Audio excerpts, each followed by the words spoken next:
आज हम लोग फिर से प्रशासनिक शब्दावलियाँ जो आरओ एग्जाम में आई हुई हैं, उसी क्रम में जो सीरीज चल रही है, उसी में आज हम लोग देखेंगे आरओ मुख्य परीक्षा 2017 का प्रश्न पत्र। उसमें कौन सी हमारी प्रशासनिक शब्दावलियाँ आई थी जो एग्जाम के दृष्टिकोण से बहुत इंपॉर्टेंट है। सबसे पहले है एडमिनिस्ट्रेटिव। एडमिनिस्ट्रेटिव का मीन्स होता है प्रशासनिक, ADMINISTRATIVE प्रशासनिक। फिर सिविल डिफेंस, नागरिक सुरक्षा, कॉग्निजेबल ऑफेंस संज्ञेय अपराध, इटिक्विट शिष्टाचार, ग्रांट इन एड सहायता अनुदान।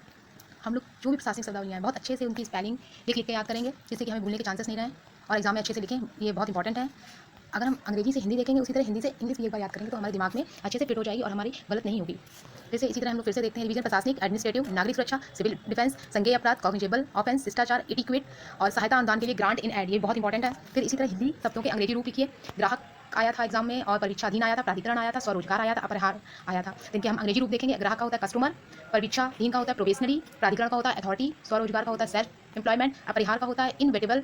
स्पेलिंग देखेंगे INEVITABLE, ये भी एग्जाम के लिए इंपॉर्टेंट है। तो आज हम लोगों ने देखा कि 2017 में जो हमारा आरओ परीक्षा में जो आई थी शब्दावलियाँ, उनका देखा। इसी तरह इसी क्रम में हम लोग 2016 का भी देखेंगे कि 2016 में कौन कौन सी शब्दावलियाँ आई थी जो एग्जाम के दृष्टिकोण से इंपॉर्टेंट है। परमिट का होता है अनुज्ञा पत्र, PERMIT स्पेलिंग जरूर देखेंगे, उसे लिख के याद करेंगे, जिससे हमारे एग्जाम में बिल्कुल भी गलत होने के चांस नहीं रहे। PERMIT अनुज्ञा पत्र, CELL कक्ष प्रकोष्ठ, रैंक पदानुक्रम या श्रेणी, रैंक होता है उसका मीन्स होता है श्रेणी, ड्यू डेट नियत तिथि, देय तिथि, सरप्लस का होता है अधिक या अधिशेष। तो ये हम लोगों ने जो शब्दावलियाँ देखी अंग्रेजी से हिंदी रूप देखा। इसी क्रम में हमारी जो आई हुई थी इसी तरीके आई थी हिंदी से इंग्लिश। जैसे अभी हम लोगों ने देखा कि हमने क्या देखा, इंग्लिश से हिंदी देखा, उसी क्रम में हम लोगों की आई हुई थी हिंदी से इंग्लिश वाली भी हम लोग देखेंगे। परियोजना होता है प्रोजेक्ट, प्रक्रिया का प्रोसीजर, छूट देना, डिस्काउंट करना या एग्जेम्प्ट, भर्ती करना, रिक्रूटिंग, गुणवत्ता, क्वालिटी। अगर हम हमेशा याद रखेंगे, शब्दावलियाँ हम लोग याद करेंगे, हिंदी से इंग्लिश याद करेंगे और इंग्लिश से हिंदी भी याद करेंगे। तो अगर हमने हिंदी से इंग्लिश की तरफ देख लिया है तो अब हम इंग्लिश से हिंदी की तरफ देखेंगे। प्रोजेक्ट का, परियोजना, प्रोसीजर का, प्रक्रिया, एग्जेम्प्ट का, छूट देना, रिक्रूटिंग का, भर्ती करना, क्वालिटी का, गुणवत्ता।